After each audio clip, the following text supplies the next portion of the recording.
출근길 뉴스를 종합해드립니다. 깊이 있는 뉴스 YTN FM 출발 새아침. 신율의 출발 새아침 3부 순서 시작합니다. 오늘 아침도 서울 수도권에는 비가 조금 느렸죠. 오늘 오전까지는 장맛비가 계속 이어지는 지역이 많으리란 예보인데요. 물폭탄이 쏟아졌던 충북, 청주와 천안 지역 등은 아직도 수마의 피해에서 벗어나지 못하고 있습니다. 한순간에 자산을 날린 수재민들과 인명피해까지 당해 망연자실한 가족들에게 정부는 물론 우리 국민 모두가 따뜻한 관심을 가져야 할 겁니다. 그것이 동시대를 살고 있는 우리의 당연한 의무가 아닐까요? 신율의 출발 새 아침 3부 순서 먼저 광고부터 듣겠습니다.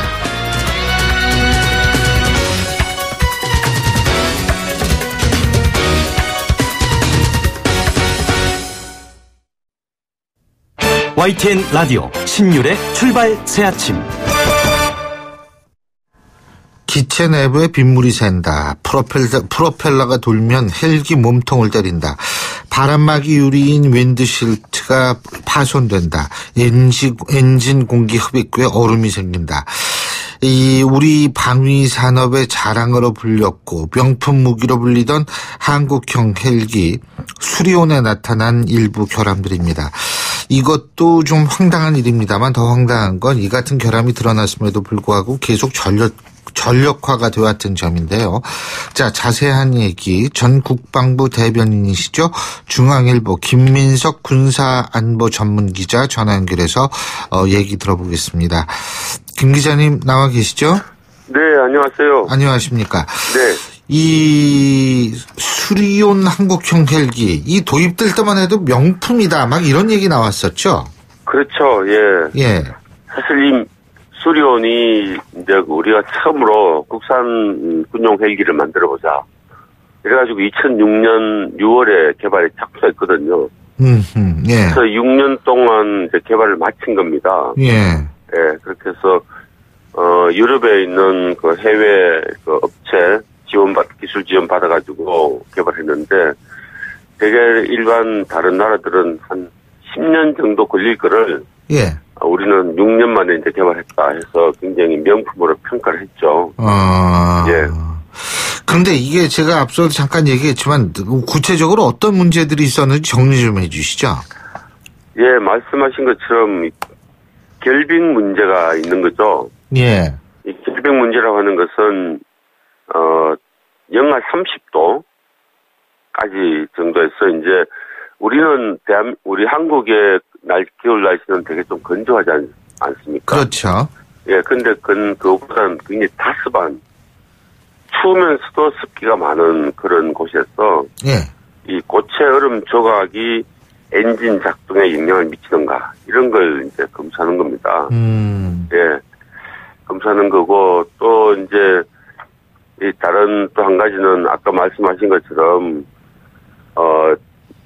그 헬기가 날아가다 보면 전선 같은 게 있는데 그런 걸 자동으로 자르도록 돼 있는데 그게 이제 장치가 프로펠러랑 부딪힌다든지 뭐 이런 등등의 몇 가지 문제가 있었습니다. 예. 예, 쓰는데 그런데 이제 그럼에도 불구하고 이미 개발이 됐기 때문에 방위사업청 그리고 육군 등에서 이제 협의를 해서 일단은 이제 당장 육군에서 도태야 이제 없애야 되는 헬기들이 노후된 게 많아가지고 예. 그래서 배치를 하기로 했던 것 같습니다. 예. 아니 이게 근데 이렇게 그 결함들이 있어가지고 사고도 났었죠, 그죠? 예. 예. 인명 사고도 났었잖아요. 그렇죠, 예. 근데 이게 아무리 낡은 헬기 대체가 시급하다 그래도 인명 사고까지 났던 그런 헬기를 배치하는 거는 이건 문제 아닌가요? 예, 그건 문제가 되죠. 그런데 헬기라고 하는 것은 굉장히 복잡한 그 시스템으로 된, 장비지 않습니까? 예. 그래서 사실 우리가 처음에 헬기뿐만 아니라 전투기 등 이런 걸 만들었을 때 항상 초기에는 이런 문제가 있습니다. 우리뿐만 아니고, 예.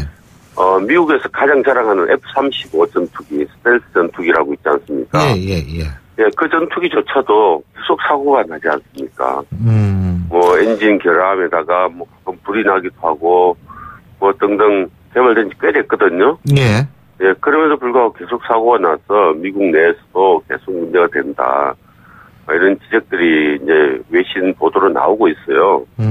그런데 이 복잡한 장비들은, 초반에는 인간의 한계가 있기 때문에 오류가 생기기 마련입니다. 저는 이렇게 오류 생긴다고 해서 전혀 배치하지 말라 이렇게 하면은 할 수 있는 게 아무것도 없어요. 예.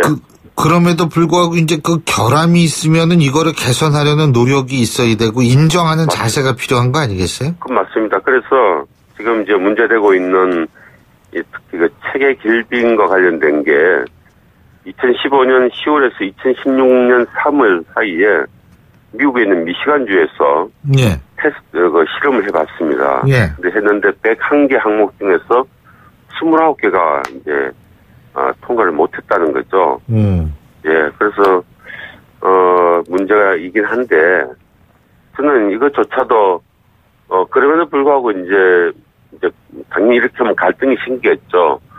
납품하는 업체하고 납품을 받는 방위사업청하고 사용하는 육군하고의 갈등이 당연히 생기겠죠. 그래서 그런 문제가 있었는데, 근데 제가 이 헬기를 두둔하려고 하는 건 아니지만요. 우리 지금 한국군에서 가장 많이 사용하고 전 세계에서 가장 많이 쓰고 있는 UH-60이라는 헬기가 있습니다. 예. 예. 이 60이 지금 76년도 개발됐는데 이것도 개발된 뒤 약 3년간 이 길빙 테스트를 못했다고 합니다. 시험을 통과를 못했다고 합니다. 예. 그리고 이제 세계 최고로 따지는 공격 헬기, 아파치 헬기라고 있지 않습니까? 예, 예. 이것도 4년 동안 계속 실패를 했다고 합니다. 그래서 이런 체계 길빙이라는 게 이게 제가 보기에는 좀 제가 기술자는 아니지만 쉬운 게 아닌 것 같습니다. 근데 이제 지금 수리온 헬기 양산이 중단이 됐었죠. 작년 8월에요. 예, 그죠? 그렇습니다. 이 문제 때문에 그런가. 그죠. 감사원 예. 감사까지 받았고요. 근데 이게 다시 양산됐다. 그런데 이게 문제가 해결되고 난 다음이 안 됐다라면은 이해가 될 텐데 이게 예. 다 그렇지 않은 상태에서 양산된 거는 이거 문제 아닙니까? 맞습니다. 문제죠. 근데 아마 결정하게 된 배경은 예. 우선은 노후된 헬기들이 이제 많이 도태해야 되고 당장 필요하지 않습니까? 작전에. 예. 네, 그리고 두 번째는 한국 상황에서 지금 이 정도의 혹독한 조건이 자주 발생하지 않기 때문에 이런 조건이 되면은 그때는 운항하지 않도록 하는 그런 전제 조건을 해서 납품을 다시 한 것 같습니다. 1년에 한국 같은 경우는 영하 30도가 되는 경우가 별로 없지 않습니까? 예. 굉장히 다습한 경우가 많지 않거든요. 그런 날은 운항을 하지 말고 일반적인 날에는 운항하는 그런 조건으로 일단은 납품을 하고 나머지 문제점은 시간을 갖고 개선하는 걸로 그런 걸 알고 있습니다. 근데 이게 사실 이 무기라는 게 말이에요. 예. 이게 예를 들면은 비상 상황이라는 게 얼마든지 있을 수 있는 거 아니겠습니까? 맞습니다. 남북 관계가 예. 특히 우리가 다치다가 들고 있는 상황에서 예. 그렇기 때문에 이 기상 상태에 따라서 운행하지 않을 때도 있고 해도 되고 이거는 사실 무기로서의 가치나 자격이 없는 것이다라고밖에 얘기할 수 없는 거 아닙니까? 그렇죠. 그러면 또 충분히 일리는 있습니다만 1년에 영하 30도가 될 수 있는 날씨는 몇십 년에 한 번쯤 되거든요, 사실. 그렇기 때문에 그런 확률보다는 일단 운영하는 게 좋겠다. 그런 판단하에 결정한 거 아닌가 싶습니다. 이런 과정을 모르진 않았겠죠, 국방부나 방사청이요. 그리고 제가 알기로는 예. 지금 이 검찰에서 이제 이걸 다시 수사하고 감사원에서 조사하고 한다는 게 예. 저는 그 사람들이 정말 한심한 조직인 것 같습니다. 왜냐하면은 예. 박근혜 정부 내내 이 검찰에서 10명 정도의 검사들이 와서 방사청을 조사를 했거든요. 예. 상주를 했어요, 방사청에. 예. 방사청에서 업무를 할 수 없을 정도로 검찰에서 와서 조사하고 또 방산비리라고 해서 엄청 조사를 했지 않습니까? 그리고 예.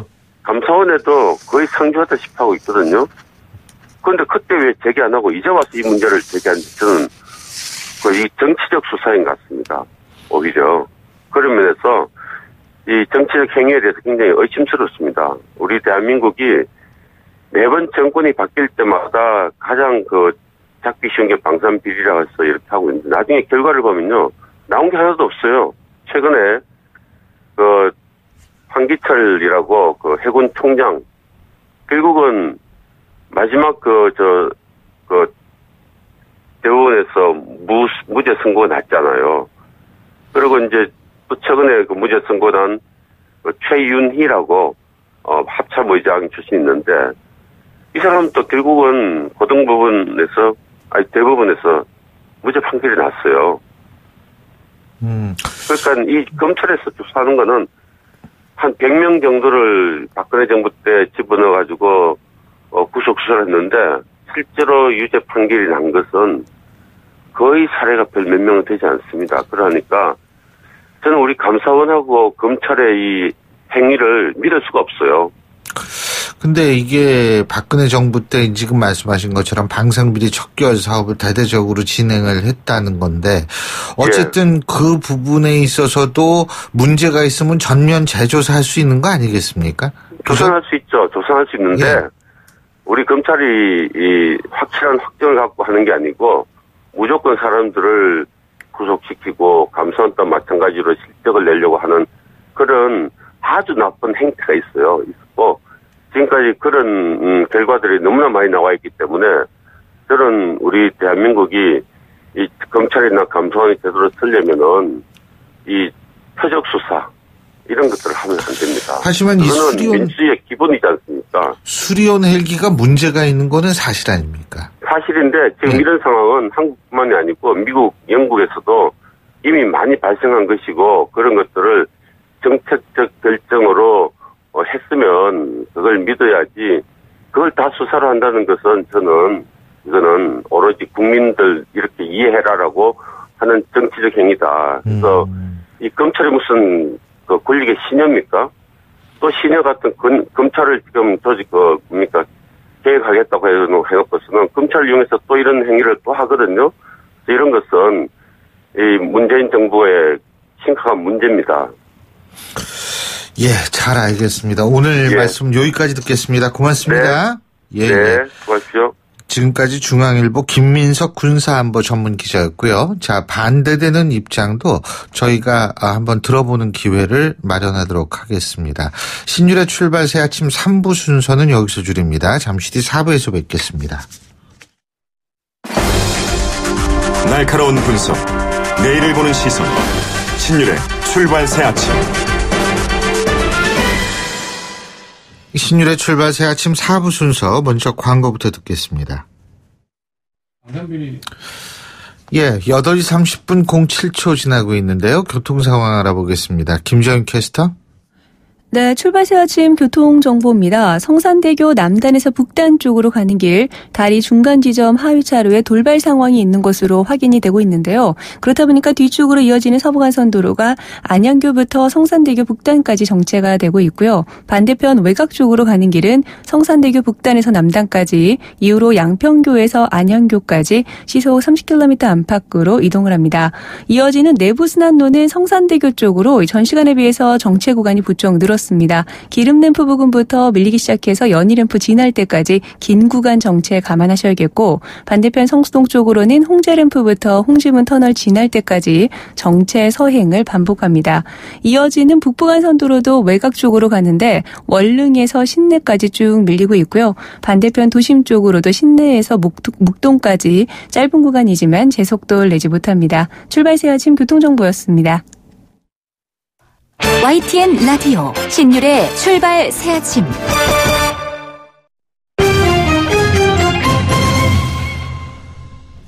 경제 뉴스 알아보겠습니다. 한국경제신문의 정인설 기자 스튜디오에 나와 있습니다. 어서 오십시오. 안녕하세요. 예, 좀 전에 방산비리 얘기 김민석 기자의 입장을 들어봤는데요. 문재인 대통령은 방산비리 척결을 강조했죠. 예, 어제 방산비리는 단순한 비리를 넘어서 이적행위다라고 얘기를 했고요. 방산비리 근절 관계기관 협의회를 설치를 하라라고 제시했고 반부패 관계기관 협의회를 다시 활성화하겠다. 이게 노무현 정부 때 있었던 거죠. 다시 부활을 시켰습니다. 감사원이 이제 수료내기 앞서 들으셨던 것처럼 그 부분에 대해서 방사청장을 검찰에 수사를 요청했잖아요. 방산비리에 대한 수사가 본격화된다 이렇게 보면 될 것 같습니다. 그렇군요. 근데 방산비리 수사는 이제 역대 정권 때마다 반복이 됐잖아요. 박근혜 정권 때도 했고, 그죠? 맞습니다. 이명박 정부 때도 했고요. 예. 그 전에는 가장 유명했던 건 김영삼 정부 때 율곡사업 비리. 이게 사실상 어떻게 보면 가장 성공적인 어떤 그 방산비리 수사였죠. 맞습니다. 그게 뭐 사상 최대 비리였다, 군사비리였다, 방산비리였다라고 얘기를 하고요. 그 이후에 이제 박근혜 전 대통령도 2014년 10월에 뭐라고 했냐면 방산비리는 안보의 누수를 가져오는 이적행위다. 네. 문재인 대통령이 어제 한 말하고 똑같죠. 그 당시에 이제 이명박 정부의 이른바 사자방, 4대강 자원비리, 방산비리를 척결하는 일환으로 이제 이런 얘기를 하면서 사상 최대 규모의 방위사업비리 정보합동 수사단을 출범했고 그게 지금까지 이어진 게 검찰이 처음으로 방산비리를 전문으로 한 수사부가 생겼고 예전에는 특수사부에서 하던 걸 지금 방산비리 수사부를 따로 있거든요. 그 정도로 방산비리가 항상 이렇게 정권 초나 아니면 정권 중반 때 항상 드러난 이유는 보통 우리 정치적 목적이 있다 하더라도 국민들 이렇게 군대라는 건 어떤 걸로 기억이 남아 있을까요? 별로 좋지 않은 기억 아닌가요? 그렇죠. 세대별로 좀 다릅니다만 특히 저희같이 군사 정권을 경험했으면 했던 세대들은 좀 그런 게 있죠. 지금도 비슷할 겁니다. 이제 뭔가 비리가 있을 것 같고 내가 모르는 뭔가가 있을 것 같고 그리고 많은 사람들이 분노하잖아요. 내가 있었던 군대 그리고 우리 자식이 있었던 군대 나의 남자친구가 있었던 군대 이런 데에 대한 어떤 방산비리라고 하면 항상 국민들 분노가 들끓게 되죠. 이번 같은 경우도 항상 방산비리는 근데 이제 유의해서 봐야 될 거는 보통 보면 몇 조 원대 방산비리라고 하잖아요. 예. 그게 우리가 보통 그게 뭐 뇌물로 오가고 이런 걸로 생각하니까 그건 사업비 규모입니다. 대부분. 1조 원대 방산비리다라고 하면 1조 원대 사업 규모에서 난 비리 일각이 있다 해서 그렇게 봐야 된다. 그런 부분에서 되게 방산업체들은 억울해하고 있고 아까 앞서 김민석 지금 중앙일보 기자께서 말씀하셨던 것처럼 2014년, 14년에 있었던 특히 방산비리 수사, 박근혜 정부 때 있었던 수사들이 최근 들어 계속해서 무죄가 나고 있거든요. 이 부분을 뭐 앞으로는 어떻게 될지 모르겠지만 뭐 그걸 한번 염두에 두시고 보시는 게 좋을 것 같습니다. 예, 중국 경제가 순항을 하고 있습니다. 2분기도 예상을 뛰어넘는 성장률을 기록을 했네요. 뭐 어닝 서프라이즈까지는 아니어도 예상을 뛰어넘었어요. 2분기 GDP 성장률이 전년 동기 대비 6.9%였거든요. 1분기 때도 6.9%였고요. 작년 3분기, 4분기 때만 해도 올해는 이제 중속 성장을 하겠다. 6.5에서 7.0% 사이가 6.5에서 6.8 사이 적은 거 아닐까. 6.78 왔다 갔다 하지 않을까 그랬는데 지금 계속 7%에 육박하는 성장률을 기록하고 있거든요. 이거 왜 그러냐.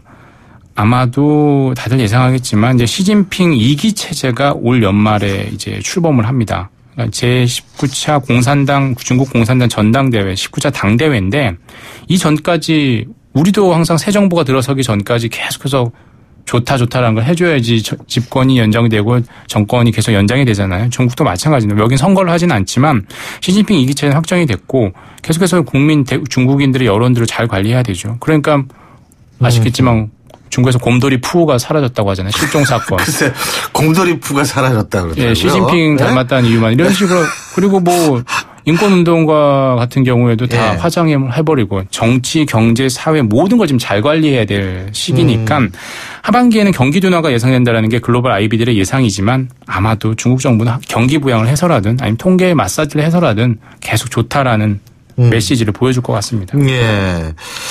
그 보험사들이 자동차 보험료를 계속 내리고 있습니다. 이게 웬일입니까? 맞습니다. 뭐 자진해서 내리고 있어요. 네. 최근까지는 중소형 보험사들이 자동차 보험료를 내렸는데 올 들어서 처음 빅3라고 하죠. 동부화재가 자동차 보험료를 내린다고 어제 발표를 했어요.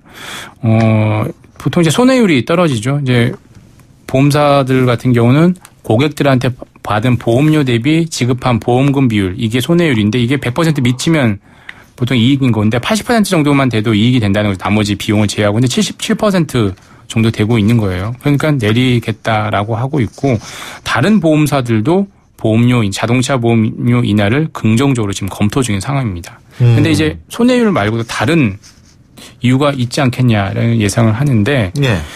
최근에 이제 그 새 정부 출범 이후에 실손보험을 보험료를 내리라고 하고 있잖아요. 예. 근데 그 부분은 못 내리겠다 지금 버티고 있거든요. 너무나 손해를 많이 보고 있기 때문에 대신 자동차 보험료를 내리고 자동차 보험료를 내린 이유는 손보사들은 이렇게 얘기합니다. 시장 자율에 맡기니까 이렇게 보험료가 떨어지는 것 아니냐. 그러니까 실손보험 자꾸 내리라고 하지 말고 한번 시장에 맡겨봐라. 예. 떨어질 수도 있다. 이렇게 얘기를 하고 싶어서 그리고 내지는 자동차 보험료 인하하는 걸로 실손 의료 보험료를 내리기 힘드니까 가름하려고 하는 의도도 있어 보이고요. 그런 여러 가지 어떤 이유가 있는 것 같습니다. 아, 그러니까 이게 결국은 자동차 보험과 실손 보험의 상관관계 속에서 파악을 해야 된다 이 얘기네요. 아니, 그 손보사들의 대표적인 그 수익 사업은 아니지만 고객들의 전부가 자동차 보험 아니면 실손 보험을 다 가입하고 있어요. 그러니까 고객 기반은 자동차 보험과 실손 보험에서 나옵니다. 여기서 확보한 고객을 통해서 다른 보험을 가입시키던가 아니면 거기서 확보한 보험금으로 운용 수익을 내서 이익을 내고 있는 게 손보사들의 지금 수익 모델이거든요. 그래서 뭐 자동차 보험하고 실손 보험은 상당히 중요한 고객 기반인 거죠. 그렇군요. 자, 그리고 이 체지방 이거 신경 쓰시는 분들 많잖아요. 근데 국내에서 판매 중인 체중계들의 체지방률 정확도가 이게 좀 엉터리 모양이에요. 최근 들어서 이제 체중만 재는 게 아니고 그 홈쇼핑이든 인터넷 쇼핑 많이 사요. 잡으면은 나오잖아요. 네, 그럼 뭐 피트니스 클럽 가서도 많이 재고 집안용에도 많이 재는데 우리나라에서 많이 팔리는 10개, 10개 종을 한번 대상으로 한국소비자원이 정확도를 한번 봤더니 우수한 제품 하나도 없었다는 거예요. 8개 제품이 실제 지방률, 체지방률하고 4에서 6% 차이가 났고 나머지 2개 제품은 한 9% 정도 이상이 낮다라는 겁니다. 체지방 측정값이 대부분 실제보다 낮게 나온답니다. 그러니까 그거 보고 안심했다가는 조금 문제가 있을 수 있을 거고 참고적인 수치만. 만족을 주는 체중계네요. 맞습니다. 주는. 그것도 되게 좋은 것 같네요. 그죠? 정신적인 만족도를 주니까. 그러니까 그 다이어트에 대한 스트레스를 벗어나게 해주는. 다이어트를 하지 않아도 될 것 같다는. 그 좋은 건데. 그런 의미가 있었네요. 그러니까 체중계들이 어떤 그러니까 체지방을 보려는 게 아니라 즐거움, 만족도를 주기 위해서 나온 것 같습니다. 이 스트레스를 벗어나게 해준다는 게 굉장히 중요합니다. 네, 그런 거 같네요. 자, 남성 육아 휴직자 수가 급증하고 있다고 하는데 정인석 기자가 이 육아휴직 그때만 해도 육아휴직 못 썼죠? 그렇죠. 제가 만약에 지금도 육아휴직을 쓴다라고 하면 되게 이제 선구자적인 입장에 있는 거죠.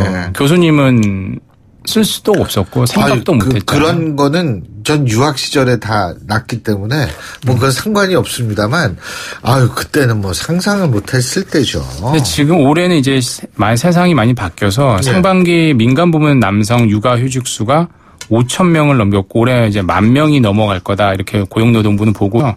실질적으로 이제 전체 육아휴직자 중에 남성 비율이 10%를 넘어. 이게 상당히 더 오히려 저는 의미 있는 숫자인 것 같아요. 10명 중에 1명이 육아휴직자 여성이 아니라 남성이었다라는 거예요. 그러니까 이게 뭐 왜 그러냐. 일단 문화도 많이 바뀌고 있고 이제 뭐 여성 남성들 중에 1명이 육아휴직을 줄 수도 있고 뭐 둘 다 육아휴직을 낼 수도 있는 거고요. 2014년부터 아빠 육아휴직 보너스제라는 걸 정부가 운영을 하고 있다라고 합니다. 이제 여성에게뿐만 아니라 남성이 육아휴직을 내면 첫 3개월에 한해서 통상임금의 100%까지 주겠다라는 이런 제도라서 이런 뭐 제도적 문화적 변화에 따라서 남성 육아휴직 수가 늘고 있다라고 하는데 아직까지는 그래도 많은 사람들이 눈치 보면서 뭐 상대에 눈치 주면서 특히나 남성들이 육아휴직 내겠다라고 하면 그러고 있는 상황이죠. 옛날에는요 부인이 아기 난다고 좀 가보겠다 그러면은 이런 사람도 있었대요. 야, 네가 애 낳냐? 이 정도까지 교수님은 아니죠. 이 있었다 그러는데 뭐 제가 그런 다들 자기는 아니라고 하고 있을 겁니다. 네. 참 그래도 세상 많이 바뀌었어요. 좋아진 겁니다. 오늘 말씀 여기까지 듣죠. 고맙습니다. 감사합니다. 예, 지금까지 한국경제신문의 정인설 기자였습니다.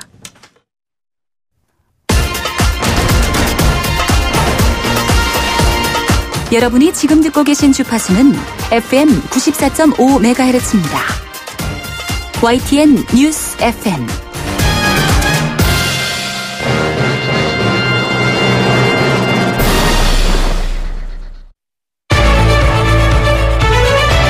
민심은 천심이다.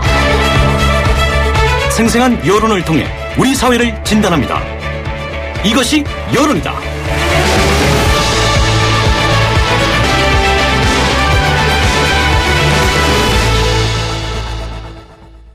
신율의 출발 새 아침에서 매주 화요일 날 보내드리고 있죠. 이것이 여론이다. 자, 문재인 정부 취임 2개월이 조금 지났습니다. 새 정부 인사도 거의 마무리가 돼가고 있는데요. 그 임기 초반 여러 가지 물론 또 문제도 있었습니다. 인사청문회, 한미 FTA, 북한 ICBM 발사 여러 가지 일들이 많았는데요. 어쨌든 그럼에도 불구하고 문재인 대통령의 지지율 상당히 높은 수준을 유지하고 있는데 그 이유가 어떠한 것인지, 그리고 상대적으로 견제력이 약해졌다는 평가를 받고 있는 야당의 지지율 어떤지 자세히 알아보겠습니다. 여론조사 전문기관이죠. 리서치인 리서치의 배종찬 본부장 스튜디오에 나와 있습니다. 어서 오십시오. 안녕하십니까. 예. 자, 곰돌이프 배종찬 본부장입니다. 곰돌이프. 네네. 중국에서 그런 얘기하면 큰일 난대요. 그래서 제가 중국을 못 가고 있습니다. 그러니까 예, 곰돌이프. 곰돌이프에 나와 있는 여러 가지 캐릭터가 있는데 전 참 앙증맞고 이쁘던데. 네. 근데 자, 조대엽 후보자의 자진 사퇴가 있었고 송영무 후보자 임명이 됐고요. 나머지 후보자들은 뭐 별 큰 마찰 없이 임명되고 있는데 지금 대통령 지지율 어떻게 나오고 있습니까? 네, 인사청문회 논란이 있기는 했는데 이 국민들은 대통령의 소통과 해외 순방 쪽에 더 관심을 기울이는 결과로 나타났습니다. 이 국민 소통 해외 순방 효과로 대통령 지지율 고공행진 중이고요. 언론과의 유화적인 관계인 허니문 현상도 지속되고 있는 것으로 나타나고 있습니다. 이 한국갤럽이 자체 조사로 지난 11일부터 13일까지 실시하고 14일 발표한 조사, 전국 1,004명 휴대전화 RDD 조사 표본오차 95% 신뢰 수준 플러스 마이너스 3.1%포인트, 성인 연령 지역 가중치가 적용되었고요. 응답률 19%. 자세한 사항은 중앙선거론조사 심의위원회 홈페이지에서 확인 가능한데. 아이고, 수고하셨습니다. 아이고, 예. 항상 숨을 고르게 되네요. 문재인 대통령의 그 국정 운영 긍정평가는 80%로 나타났습니다. 잘못하고 있다는 부정평가는 12%인데 이 조사 기간에 바로 직전 조사 결과와 비교하면 이 긍정평가는 3%포인트 내려왔습니다. 부정평가가 3%포인트 올라갔는데요. 이 지역별로는 호남에서 대통령 지지율이 가장 높았고 이 충청과 대구 경북에서는 상대적으로 다른 지역보다는 낮았습니다. 근데 이렇게 그 문재인 대통령의 지지율이 고공행진하는 이유가 뭘까요? 네, 어떤 비밀이 숨어 있을 것 같지만 비밀이 없다는 것이 비밀입니다.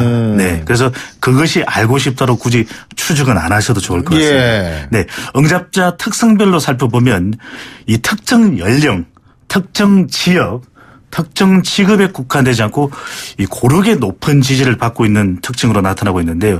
인사청문회 논란, 또 북한의 ICBM 이 발사 등이 있기는 했지만 이 대통령의 우호적인 여론이 형성되는 세 가지 사실 비밀이 있습니다.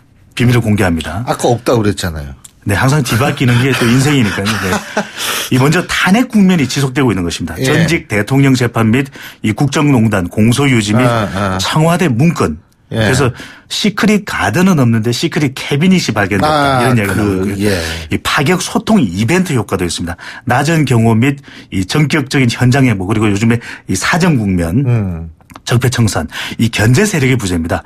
이 대통령과 경쟁 상대가 없고 야당의 낮은 지지율도 대통령의 지지율을 높이는 이유로 비밀로 꼽을 수 있겠습니다.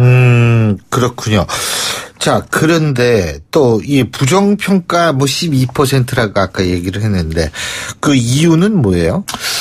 네, 대통령의 긍정평가, 부정평가, 또 부정평가는 그동안 인사 문제가 주로 집중이 되었었는데 약간은 속 내용이 달라진 모습도 보이고 있습니다.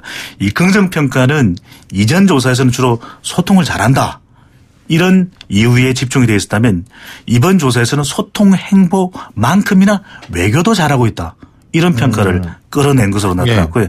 이 부정평가는 이전까지는 주로 인사 문제였는데 이번 조사 결과를 들여다보면 인사 문제에 대한 부정적인 평가는 다소 가라앉았습니다. 그런데 독단적, 일방적, 편파적이라는 평가가 부각되어 나타나는 것으로 또 결과가 나왔는데요.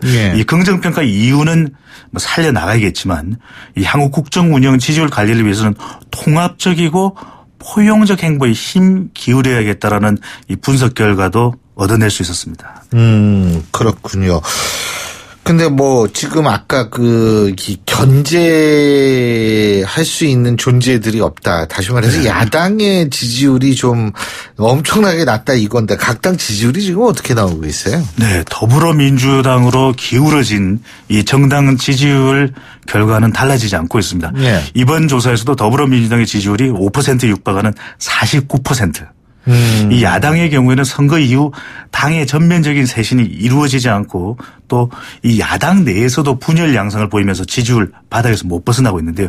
이 자유한국당이 9%, 이 바른정당이 9%. 그러니까 똑같네요. 네. 정의당 6%, 국민의당 5%로 이 더불어민주당을 제외한 모든 정당의 지지율을 합해도 더불어민주당만큼 되지가 않습니다. 네. 이 자유한국당은 이 보수층과 대구 경북 응답자의 지지율이 더불어민주당을 넘어서지 못하는 것으로 나타났고요. 이 기존 보수 정당의 텃밭 그러면 부산, 울산, 경남도 꼽지 않았습니까? 그런데 이 PK 지역에서의 민주당의 지지율이 50%입니다. 그래서 내년 지방선거의 최대 격전장, 각 축장이 부산, 울산, 경남이 될 것이다 라는 예상이 나오고 있습니다. 근데 이 국민의당 같은 경우에는 사실 그 제보 조작 사건 때문에 이 당의 존립 기반마저 흔들린다 이런 얘기들이 많잖아요. 그죠? 네. 근데 이게 어떻게 지금 5%라고 그러셨나요, 아까?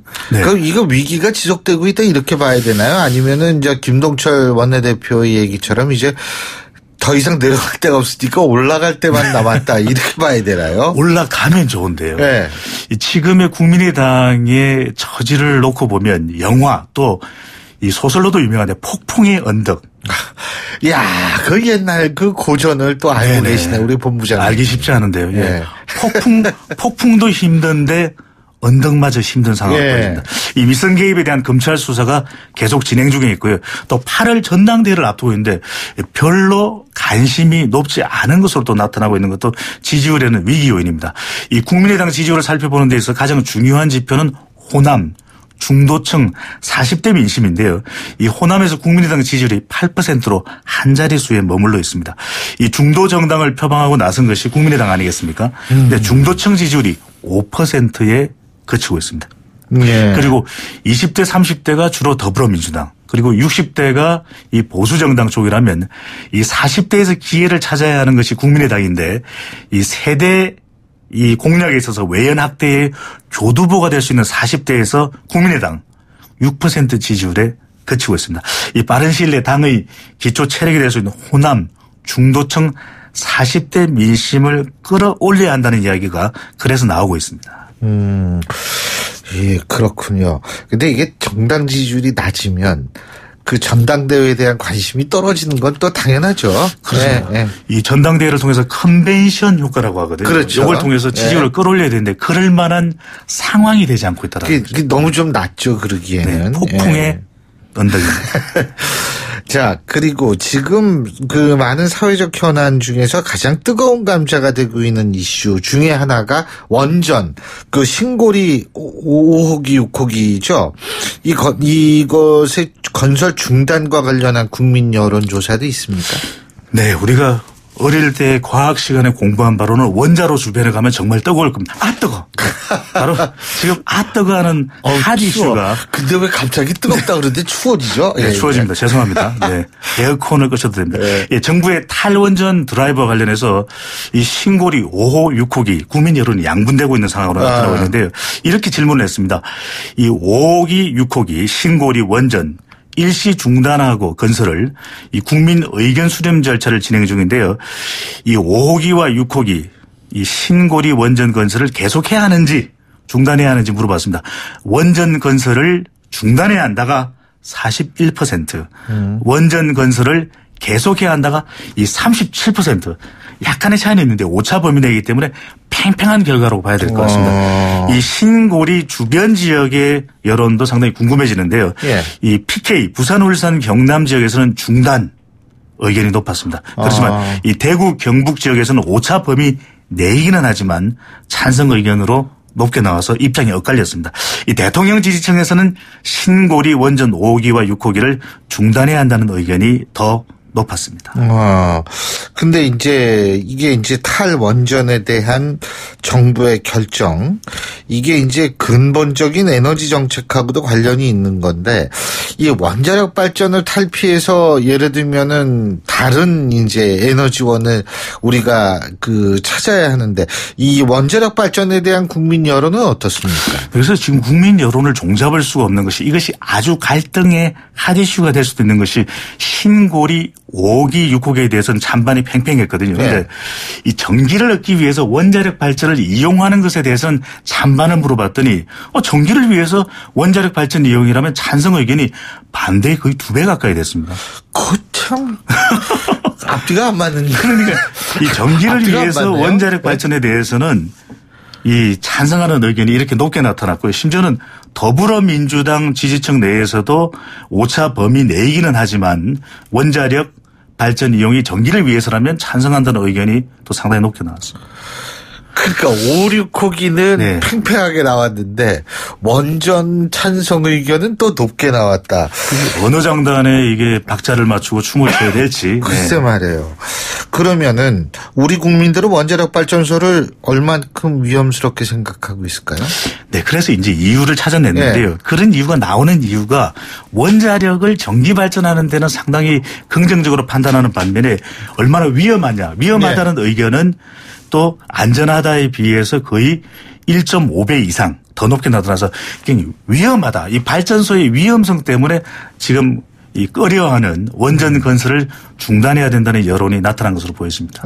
그러니까 위험은 하지만 위험은 네. 해가지고 5, 6호기 건설 중단은 팽팽하게 나타나지만 하지만 그렇다고 해서 원자력 발전 말고 대안은 없다고 생각한다. 이렇게 네. 결론이 날 수가 있겠네요. 예, 그런 만큼 앞으로 공론화에서 시민 배심원단이 얼마만큼 공정하게 뽑히느냐, 또 이 전문가들이 공론화 과정에서 얼마만큼 객관적으로 입장을 각각 대변해 주느냐, 또 정부가 불개입하는 것, 이거 가장 중요해 보입니다. 예, 잘 알겠습니다. 오늘 말씀 여기까지 듣겠습니다. 고맙습니다. 감사합니다. 예, 지금까지 리서치의 배종찬 본부장이었고요.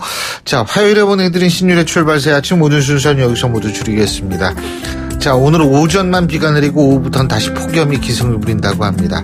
이 장마 기간 동안 여러분 건강관리 잘 하시기 바라겠고요. 전 내일 아침 7시 15분에 다시 오겠습니다. 신율이었습니다. 고맙습니다.